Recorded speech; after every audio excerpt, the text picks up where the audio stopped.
Hey everybody, this is Benita with Lupus Life, and again, as you know, I'm basically kind of vlogging or chronically recording, I guess if you will, my medical history, um, starting from my epilepsy diagnosis, and just to kind of recap parts one and two, since this is part three.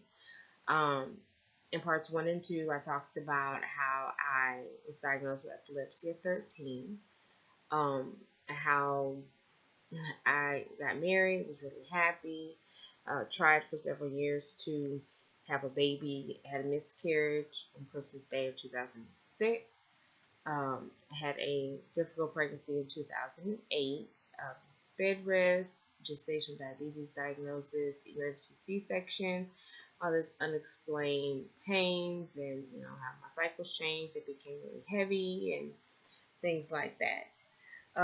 Now, again, as I stated originally in the videos, I'm going to be very open and honest with you as possible because this is creative therapy for me, as well as hopefully these videos help someone else going forward.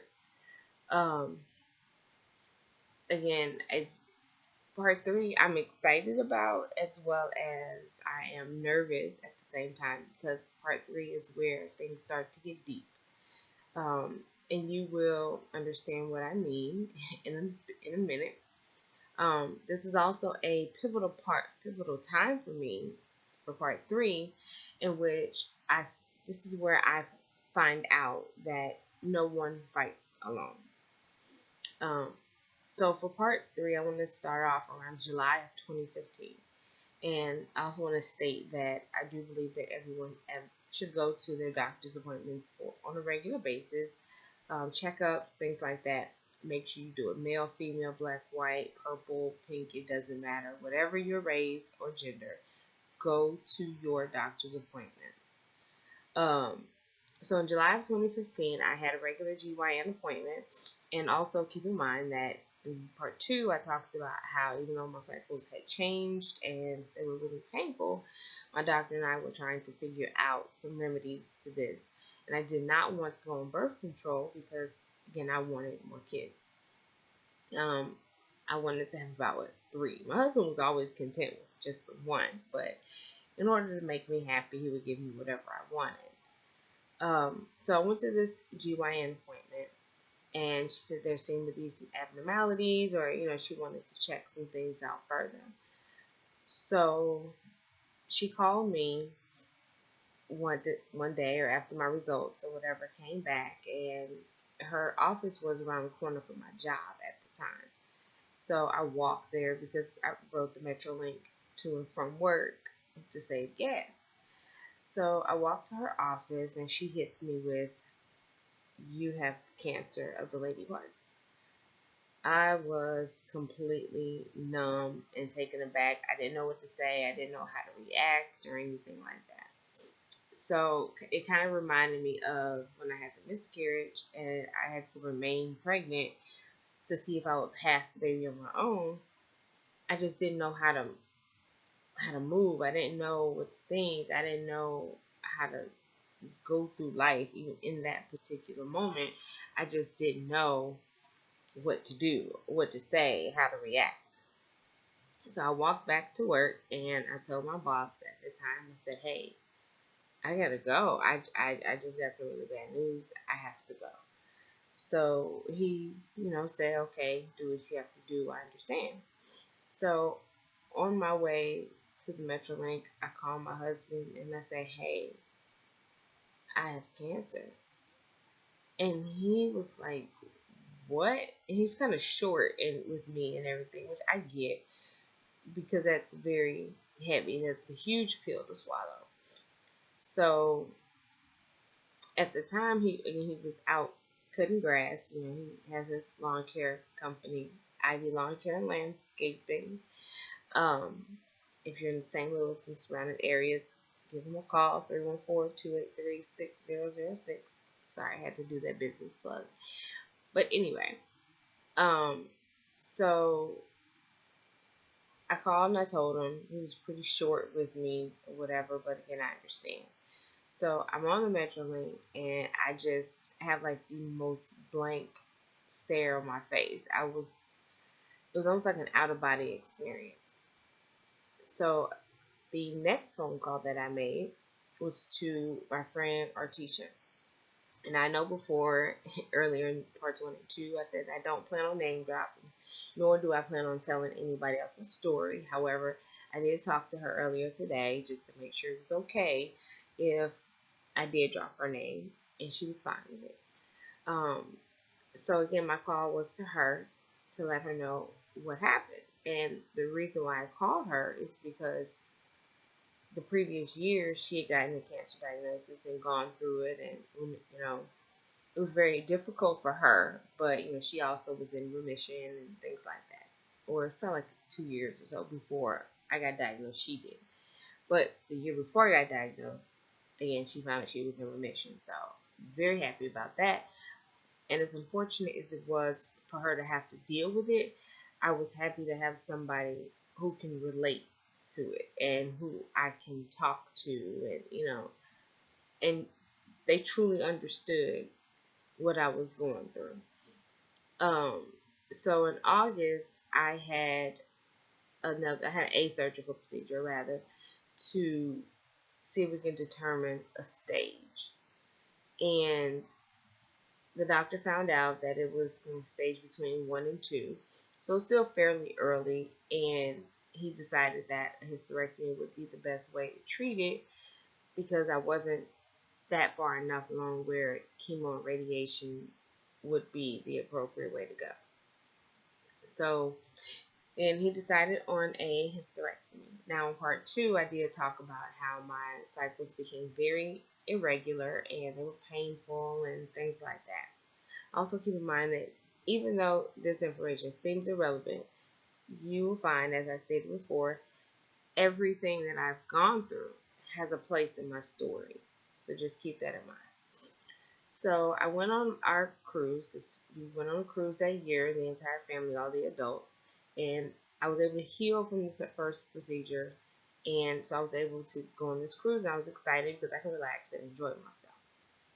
The next week, the following week after we returned, because it was a 7-day cruise, I had surgery in October. Excuse me. I was really excited about the cruise, very nervous about the surgery. I may not have necessarily let anybody in on how I was feeling at the time, but I was very nervous about the surgery.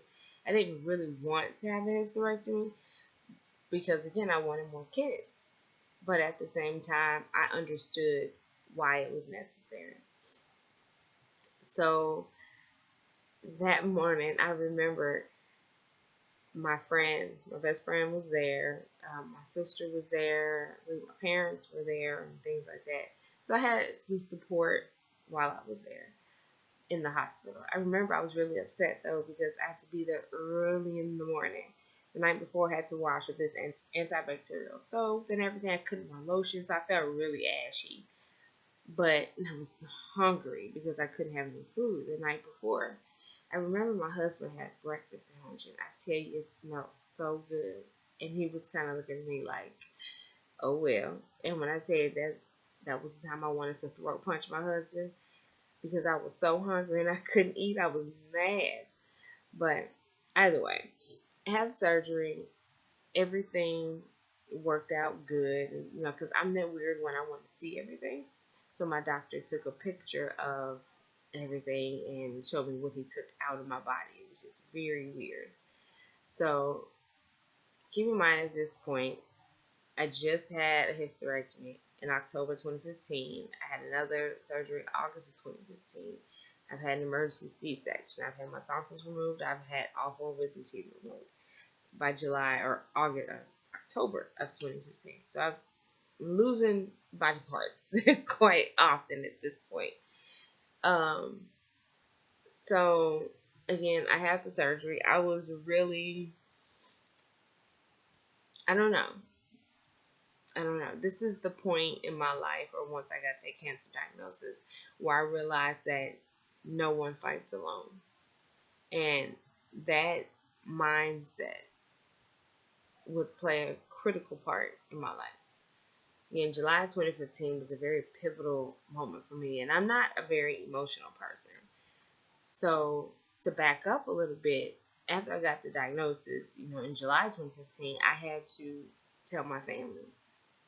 And again, I'm not a crier or anything like that. I know I experience anger as an emotion. Again, I say that because sometimes when you say emotional person, a lot of times people feel like crying is synonymous with being emotional. Sometimes they reference that as kind of always being the only emotion. But I'm not super emotional, but anger is an emotion that I feel. Laughter or joy is an emotion that I experience as well, which I prefer that over anything else. But I say all that because once once I found out I had the diagnosis, I was just kind of numb to it. But I remember when I sat down and I told my family that I had this cancer diagnosis, my mom was really upset. And she kind of ran out the room or walked briskly out the room. And she went in her room in her bathroom and she cried. And I was sitting there like, okay, that was weird. So my oldest sister was looking at me like, Benita, you need to go and talk to her and, just see how she's doing. And I was like, well, I don't get it. And she like, you need to go talk to her. I said, my thing is, look, I am the one that's going through it. Why in the world is she crying? I just couldn't get it. I just couldn't understand it. But, in hindsight, I realized, again, this is my mother. And kind of like when I had the miscarriage, she wishes she could take all of this away from me. And keep in mind as well that her mother had cancer and died. My father's mother also had cancer and died. But for me, I don't think, again, it didn't fully register to me the severity of it. I knew it was a hard pill to swallow, but I just didn't really register the severity of the situation. It was something I probably didn't even want to deal with. So, or mentally didn't want to deal with. So I went to my mom's bathroom and she's crying and she's, oh, this is all really sad. And I was like, okay, literally, she didn't see me, but I kind of laughed a little bit because, again, people crying in front of me makes me very uncomfortable because I really don't know what to say or how to console you. So when she's crying, I'm just like, oh, mama's going to be okay. Like, literally, I tapped her on her shoulder. I was like, I just don't know what to say to her if she's not the one with the cancer diagnosis. I am. So, also, mind you, at this point, she also feels like this is my baby girl because I'm number 4 or 5, and she's just gone through so much in such a short period of time. And I was only like in my early 30s when I got this diagnosis, so it was a lot. I get it, but I just didn't know what to say to her, what to do, how to react to her crying if she wasn't going through it. But again, this is the time in my life, and it was a very pivotal moment where I realized that no one fights alone. So after my surgery in October, I was off work. During this time, I appreciate my job and my coworkers and supervisors and manager because they actually sent me flowers and a funny card and everything like that during that time. So it kind of made me happy that I was able to deal with that. I remember I went back to work around December after my surgery. And, life just kind of throws you some blows sometimes and just even like little jabs. And you're like, this is ridiculous. But it things happen. Again, I ride the Metrolink to work at this point. I want to save gas. I was driving a Suburban at that time, and gas isn't cheap. So I was walking one morning to my job because the Metrolink stop was about a block from my job. So I was going to work at like 7 in the morning. So it really wasn't a whole lot of people there. And I didn't talk to anybody on the train or anything like that. So I'm walking, I'm minding my business. And this is around January of 2016. And bam, it went. black ice one, but needed nothing. Because out of nowhere, I slipped, and it was almost like in the cartoons where they slipped on a banana peel and boom, smack. I was on the ground. And probably like a minute or so later, I kind of came to, and I realized that, you know what? I'm looking at the sky right now. And I hear somebody saying, "Are you okay? Are you okay?" And I was like, "What? What is going on?" I didn't even realize I didn't realize that I fell, and I hit that hard. Now at the time I had braids, so it kind of absorbed some of the impact on my head. But yeah, I slipped on black ice on this concrete, and it was a guy that I recognized eventually that he rides the train with me, but we had never spoken. He was the only one around at that point. So he helped me up. He was like, "Are you okay? Do you need me to call, ambulance, something like that?" And I was like, "No, no, no, I think I'm fine." So I made it upstairs to my building. And by that point, somebody else had came in the office, but it was still fairly early, so it was only one person in there. So I tell them, I say, "Hey, I slipped on some black ice. I hit my head, and there." But I started to have a couple of little seizures here and there because, again, as discussed in part one, I am epileptic, but I don't have grand mal seizures where I fall out or whatever, just kind of myoclonic jerks. So I ended up leaving. My husband came to get me, and I went to the emergency room. They were like, "Hey, you fell, you probably have a little concussion, whatever." So, mind you, I'm still not 100% healed from the surgery I just had a few months ago. So I was like, this is ridiculous. But, it is what it is. I turned out to be okay. So fast forward to April of 2016.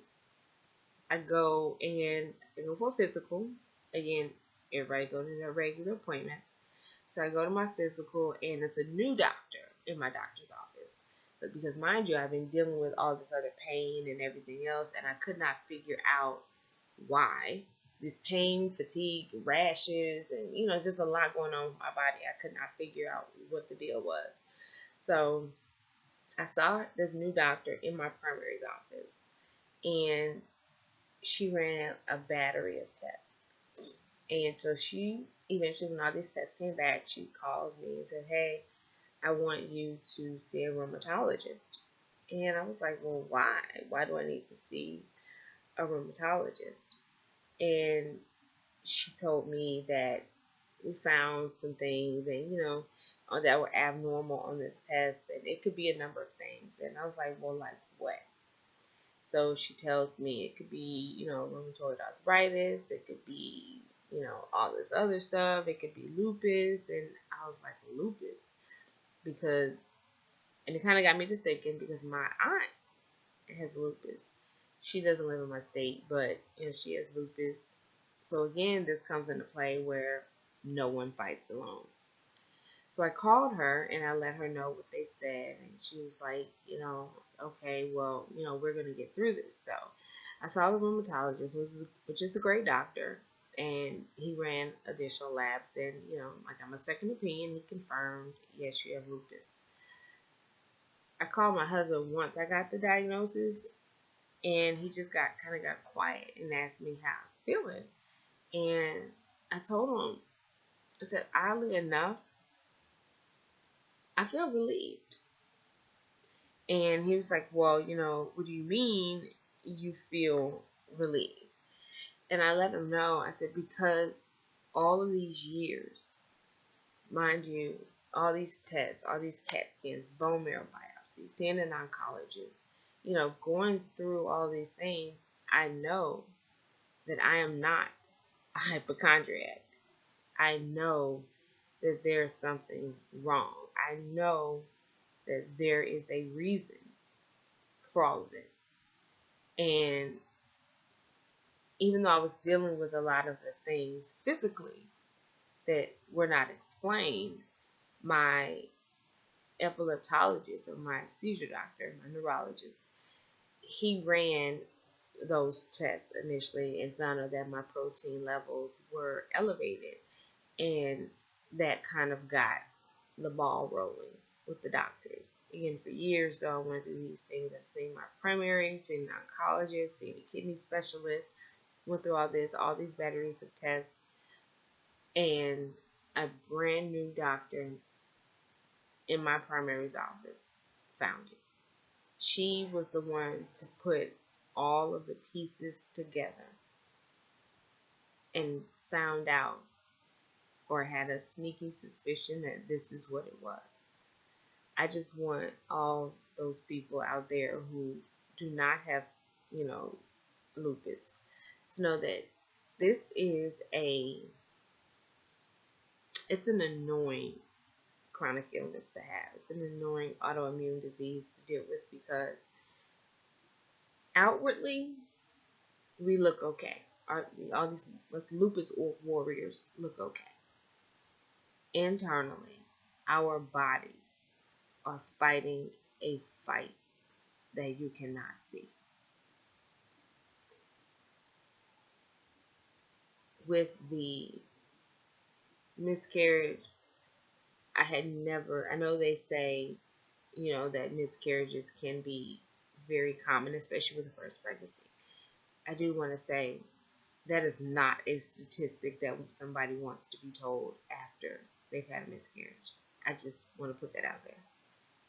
But again, I had nobody that I could talk to in terms of understanding what it's like. It was very hard. It was very hard. Once I got the cancer diagnosis, I had never known exactly what to expect. Never in a million years does anybody think that cancer can happen to them, or it will happen to them and things like that. But again, Artisha was very, very instrumental in going through that. I also want to thank her husband for helping my husband to figure out ways to cope and to deal and to handle how he can help me.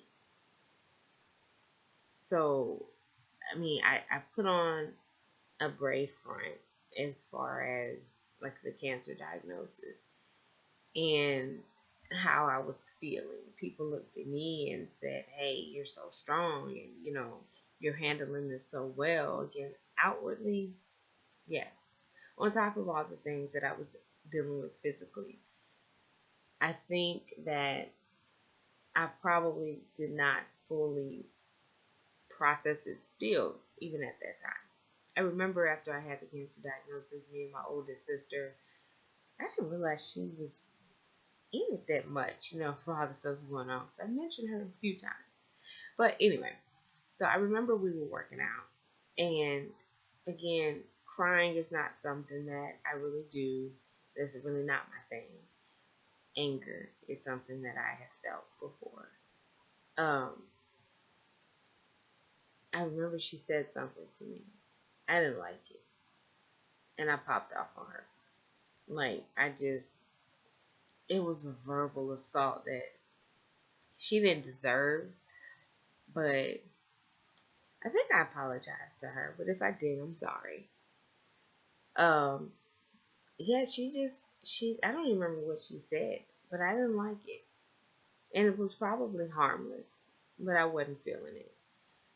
So I just kind of let her have it. And I remember I did it in front of the personal trainer, and I was upset. I was angry. I was angry at the cancer diagnosis. But again, I say that to say no one fights alone, and Artisha was very instrumental in how I dealt with it. Even though I have a doctor, which was a really good doctor, Dr. Zenos, he was helping me through all of this and telling me what's going on. But at the same time, from an emotional standpoint, or from a really human perspective in terms of what you're going through personally, she was very instrumental. Her husband, very instrumental, which I very much appreciate. And then with the lupus diagnosis, I had my aunt to, help me deal with that. So that definitely was greatly appreciated as well. But again, with the lupus diagnosis, it's something that I was very relieved to find out. If you've never gone through something like that in terms of having all of these unexplained issues for years, I don't mean a year, I don't mean 6 months, I mean probably mm, at least 5 years going through this, and you just can't explain it. People ask you how you doing, and he's like, "Oh, okay. Well, I have this wrong, I have this wrong, I have this wrong, this wrong, this wrong, this wrong, this wrong." It gets to be a lot. I mean, because I always used to say that outside of that, I'm healthy, and I truly believe that outside of the 58 things I have going on at this time, as of April of 2016, I was like, I rambled off 52 things, but I'm healthy outside of that. But I did not realize how these things would affect me going forward. But again, not everything was all bad during that time. Again, I got closer with my aunt. I developed an even better relationship with Artisha, even though again I've known her since high school. Prior to me getting the diagnosis, I started doing these ovarian cancer walks and everything with her, and I started to kind of get a better understanding of everything that I was going to start going through. Um, Haley was doing competitive dance. My daughter was doing competitive dance. She was flourishing as a dancer and things like that. But overall, for me, again, this was a very pivotal moment in my life where I got this cancer diagnosis. So, with that being said, remember that no one fights alone. Go to your doctor's appointments on a regular basis. Everything that I've talked about so far in parts 1 through 3, some of them seem irrelevant or separate from like the lupus diagnosis or things like that. Remember, everything has a place in my story. Everything is relevant in my story, um, and plays a part as far as where I am up until this point today. So again, I've had several surgeries. I have epilepsy. I have diabetes. I have all these other things that are wrong. At this point, I've had surgery, I had hysterectomy, cancer diagnosis, and now up until this point, I have lupus. I've fallen on black ice, completely lost that battle. But again, just blow after blow after blow after blow that I'm dealing with, and outwardly to everybody else, I'm good. But again, in hindsight, I realized that I'm not. Um, so I'm going to go ahead and end part 3 right here. But part 4 will be the next video, which is titled After Lupus. And it gets a little bit deep. No, not a little bit. It gets even deeper. So I just want to let you know at this point it's about to be an upward battle for me in my life. And you'll see this video. I was anxious to do this video because I get to the deep parts. But at the same time, I am nervous going forward because I have to start talking about things that are very sensitive topics. I start to talk about things that a lot of people don't know that I have dealt with, especially physically after this hysterectomy. So stay tuned for part 4 because it gets pretty interesting. So I will talk to you all later and see ya.